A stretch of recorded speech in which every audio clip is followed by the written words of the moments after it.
And I've never thought of IVF through a partisan lens. I honestly hadn't. It didn't occur to me that they were going to go after people actually trying to get pregnant. Republicans in Congress were quick to dismiss, even got a memo from their campaign committee to distance themselves from the very policies that they enabled. For literally decades, they will try to, on the one hand, say they are for IVF, but on the floor, block legislation to enable IVF, and support fetal personhood legislation and block bills to protect IVF federally. They did it yesterday. I'm begging my colleagues to help me pass my Access to Family Building Act, a bill that would ensure that every American's right to become a parent via treatments like IVF is fully protected. Reserving the right to object. The senator from Mississippi. The bill before us today is a vast overreach that is full of poison pills that go way too far beyond ensuring legal access to IVF. Creating rights to human cloning, the genetic engineering of human embryos, and surrogacy is too extreme and goes far beyond IVF. This bill misses the mark. Overturning Roe v. Wade, as outrageous and devastating as it was never going to be the end for Republicans. They knew that, and we knew that, because they weren't exactly keeping it a secret. Except there was a set of sort of center-right and even center-left Republicans and pundits who swore privately that it wouldn't open the floodgates to an even greater assault on women's reproductive freedoms. They scoffed at even the possibility of the very kinds of outcomes that we are seeing playing out across the country today. Like last week when the Alabama Supreme Court effectively banned IVF and left people who are trying to start a family with nowhere to turn. It turns out people were right to be worried.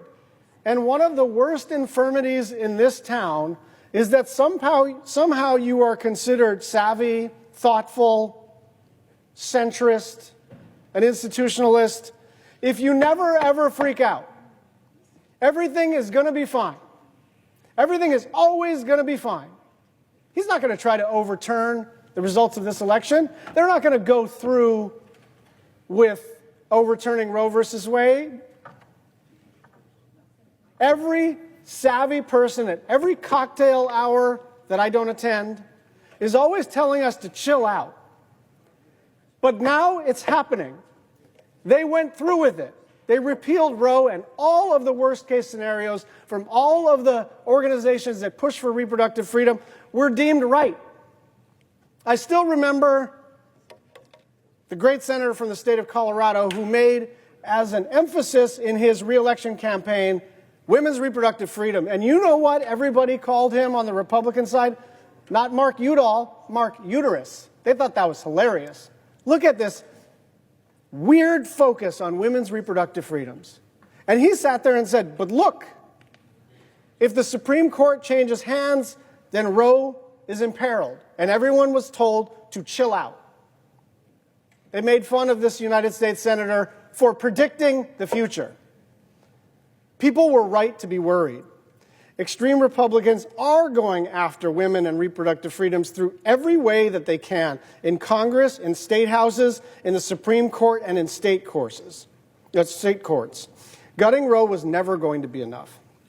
It was a gateway to an all-out war. And right now, millions of women in America are paying the price. They're terrified of what they can and cannot do, and what may or may not land them in prison. It is not a crime to start a family, but now it is. It is not a crime to dispose of a non-viable embryo in a lab, but Republicans have made sure that it is a crime. Do you know how hard it is to do IVF? Everybody who's at least my age knows somebody who had a struggle getting pregnant. And that thing is emotionally and physically and financially exhausting. And I've never thought of IVF through a partisan lens. I honestly hadn't. It didn't occur to me that they were going to go after people actually trying to get pregnant. This is not about babies and life and families. This is about punishing women. This is about taking away their autonomy. This is their objective. And 5 years ago, you might have come to me, and if I made this kind of speech, it would have been like, whoa, it's a little much, buddy. They're not going to do that. They did that. They are still doing that.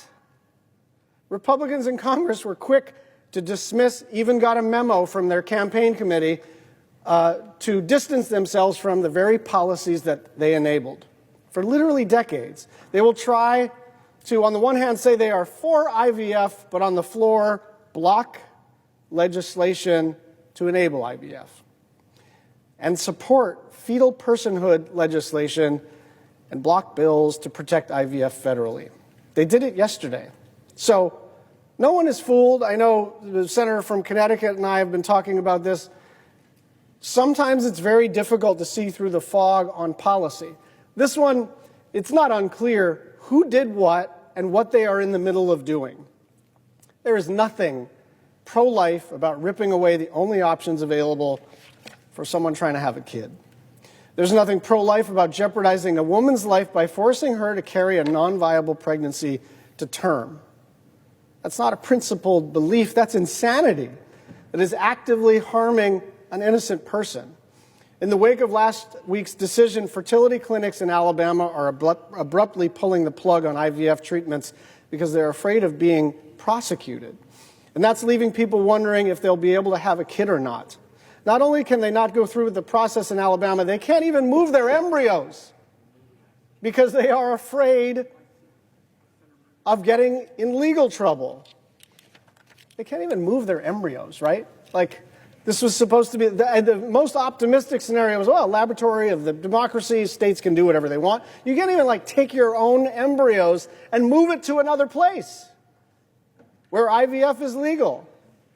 Say you're a couple in Birmingham close to completing the IVF process. Suddenly you can't continue it in your home state, and you don't have the ability to finish it somewhere either. Overnight, these patients are left without options, with no notice and no recourse.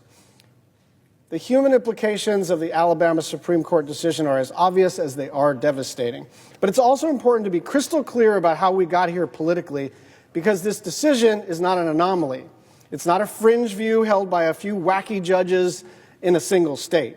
It's the direct result of a decades-long organized national effort by Republican hardliners to dismantle reproductive freedoms that were until recently the law of the land. They've shown zero restraint in going after people's rights, and there's no reason to believe that they're going to stop anytime soon. They will not. They did this, and they want more, and they have a plan. This is on them. This record is theirs to own.